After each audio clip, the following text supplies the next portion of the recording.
আসসালামু আলাইকুম বন্ধুরা, আজকে আমি আবার এক নতুন রেসিপি আপনাদের সাথে শেয়ার করব। এই বর্ষার সময় আমাদের সব সময় এটা সেটা তরকারি রান্না করে খেতে খুব একটা ভালো লাগে না, সেই জন্য ভাবলাম আজকে একটু খিচুড়ি বানাই। তাহলে দেখুন, খুব সিম্পলভাবে এত সুন্দর এই খিচুড়িটা খেতে লাগে কি বলবো। এর আগে আমি খিচুড়ি শেয়ার করেছি আপনাদের সাথে, সবজির খিচুড়ি। ওরও টেস্ট আলাদা, আর এর টেস্ট একেবারে পোলাওয়ের মতো লাগে, দেখতেও যেমন সুন্দর লাগে, খেতেও এর থেকে আরও সুন্দর লাগে। তাহলে চলুন দেরি না করে রেসিপিটি শুরু করে দিই। এখানে আমি চাল আর ডাল একসঙ্গে ধুয়ে নেবো, মুসুর ডাল নিয়ে নেবো।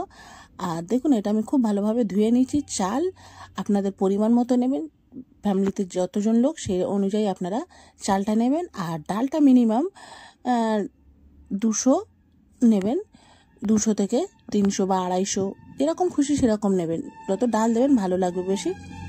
আর এখানে আমি ছোলার ডাল নিয়ে নিয়েছি 250, এটা ভিজিয়ে রেখেছি। দেখুন, 1 ঘন্টা আগে থাকতে আমি এটা ভিজিয়ে রেখে দিয়েছি।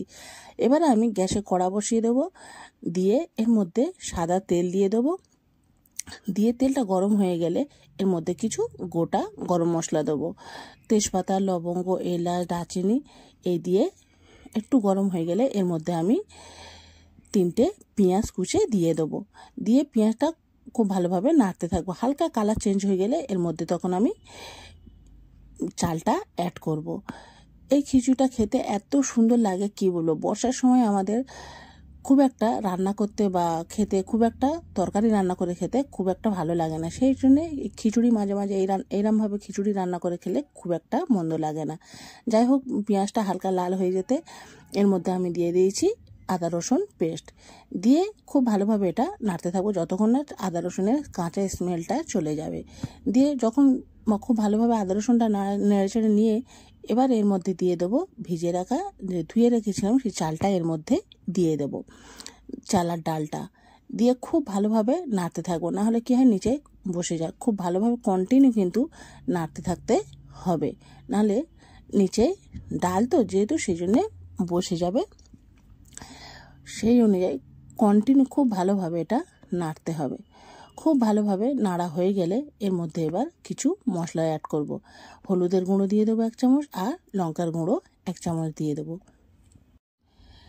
দিয়ে এর মধ্যে আপনারা লঙ্কা যদি বেশি খেতে চান সেই অনুযায়ী বেশিও দিতে পারেন, অসুবিধা নেই। এর মধ্যে আমি লঙ্কার গুঁড়ো 1 চামচ দিয়ে দিয়েছি। দিয়ে আবার খুব ভালোভাবে এটা নাড়তে থাকবো। কন্টিনিউ কিন্তু ভালোভাবে নাড়তে থাকতে হবে, নাহলে নিচেই বসে যাবে। দেখুন, এখানে আমি খুব ভালোভাবে নাড়া হয়ে গেছে।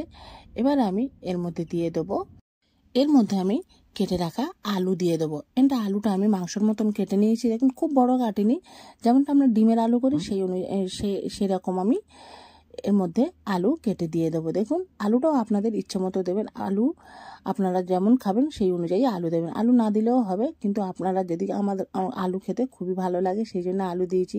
তবু হলেও একটু আলু, একটা একদম না পছন্দ হলে একটা আলু দেবেন, দিলে খেতে ভালো লাগে খিচুড়ির সাথে।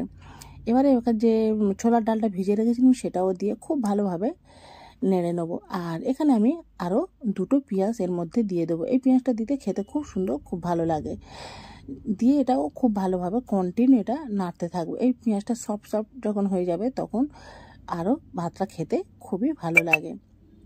দেখুন, সব একসঙ্গে দিয়ে খুব ভালোভাবে এটা নেড়ে চেড়ে নিয়ে নেব। এবার আমি এর মধ্যে কিছু কাঁচা লঙ্কাও অ্যাড করে দেবো। আপনারা লঙ্কাটা আপনাদের ইচ্ছা অনুযায়ী দেবেন। আমি এটা কাঁচা লঙ্কা মাঝখান থেকে কেটে এর মধ্যে দিয়ে দেবো। দিয়ে আবার খুব ভালোভাবে নাড়তে থাকবো। কন্টিনিউ কিন্তু আমি খুব ভালোভাবে এটা নাড়তে নাড়তে হাত ব্যথাও হয়ে যায়, কিন্তু কন্টিনিউ খুব ভালোভাবে এটা নেড়ে নিতে হবে। নিয়ে যখন এখন খুব ভালোভাবে নাড়া হয়ে গেছে এর মধ্যে আমি পানি দিয়ে দেবো, পরিমাণ মতো পানি দিয়ে দেবো। যেহেতু আমি খিচুড়ি এই পানির মধ্যে আমার পুরো খিচুড়িটা হয়ে যাবে, সেই অনুযায়ী আপনারা একটা আন্দাজ করে পানি দিয়ে দেবেন। দেখুন, এখানে আমি পানি দিয়ে দেবো, আর পানি দেবো না। দিয়ে এটা খুব ভালোভাবে নেড়ে ঢাকনা চাপা দিয়ে রেখে দেবো। 10 মিনিট ফুল আঁচে আমি এটা রান্না করে নেবো। দেখুন, 10 মিনিট ফুল আঁচে রান্না করা হয়ে গেলে তখন ভাতটা খুব ভালোভাবে ফুটে যাবে। তখন আমি এর মধ্যে লবণটা দিয়ে দেবো। আপনারা খেয়াল করেছেন লবণে আমি এর আগে দিইনি। এবারে আমি লবণটা দিয়ে একটু ভালোভাবে নেড়ে এবারে আমি আর একটু গরম মশলার গুঁড়ো 1 চামচ দিয়ে দিয়েছি। দিয়ে এটাও খুব ভালোভাবে একসঙ্গে নেড়ে চেড়ে নিয়ে এবার লো ফ্লেমে আমি এটা 10 মিনিট আরও 10 মিনিট রান্না করে নেব। 10 মিনিট পর এটা দেখছেন কেমন হয়েছে, একদম দমে দিয়ে এটা রান্না করে নিতে হবে। দমে একটু রান্না করতে একটু 10 থেকে 15 মিনিট লাগতে পারে। তা দেখুন এটা আমার হয়ে গেছে, একটু সামান্য বাকি আছে, এর মধ্যে আমি ঘি দিয়ে আরও 5 মিনিট দমে দিয়ে দেবো। দিলে এখানে আমার রান্না কমপ্লিট হয়ে যাবে। খুব বেশি টাইম লাগে না, খুবই সিম্পল রান্নার, এত সুন্দর খেতে লাগে কি বলবো। এখানে আমি ঘি দিয়ে দিয়েছি 2 চামচ, দিয়ে এটা আবার 5 মিনিট দমে দিয়ে দেবো ঢাকনা চাপা দিয়ে। দেখুন এত সুন্দর খেতে লাগে কি বলবো, একবার হলেও অবশ্যই আপনারা বাড়িতে এটা ট্রাই করবেন। দেখুন খুবই সিম্পল রান্না, আর যে কেউ রান্না করতে পারবেন। দেখুন পুরো একেবারে লাগছে না পোলাওয়ের মতো, খিচুড়ি মনেই হবে না যে এটা খিচুড়ি রান্না করেছি, মনে হবে এটা যেন পোলাও রান্না হয়েছে। এত সুন্দর খেতে লাগে কি বলবো, বর্ষার সময় খেতে খুবই সুন্দর লাগে। একবার হলেও আপনারা বাড়িতে অবশ্যই এমনভাবে ট্রাই করবেন, খুব ভালো লাগে কী বলবো। একবার না বানালে আপনারা বুঝতেই পারবেন না যে এত সুন্দর খিচুড়ি বানানো যায়। দেখুন এখানে আমি একটা প্লেটে সাজিয়ে আপনাদের দেখাচ্ছি। এর সাথে আমি পটল ভাজা করেছি আর মুরগির মাংস কষা করেছি। এটা শুধুই খেতে ভালো লাগে, কিন্তু একটু মাংস বা কিছু ভাজা দিয়ে খেলে আরও সুন্দর লাগে। দেখুন এখানে আমি মুরগির মাংস কষিয়েছি আর পটল ভাজা রান্না করেছি। এই দিয়ে এটা আজকে আমরা এটা খাবো, এত সুন্দর লাগে কি বলবো, এত সুন্দর লেগেছে কি বলবো। একবার হলেও আপনারা অবশ্যই বাড়িতে ট্রাই করবেন, খুবই সিম্পল রান্না আর খুব সুন্দর হয়, ঝটপটও হয়ে যায়, খুব বেশি টাইমও লাগে না। আর বেশি তরকারি রান্নার ঝামেলা না করে এইসব বাড়িতে মাঝে মাঝে রান্না করলে খুবই খারাপ হয় না। দেখুন কত সুন্দর লাগছে। আজকের আমার এই ভিডিওটা আপনাদের কেমন লেগেছে অবশ্যই জানাবেন। ভালো লাগলে লাইক শেয়ার সাবস্ক্রাইব করবেন।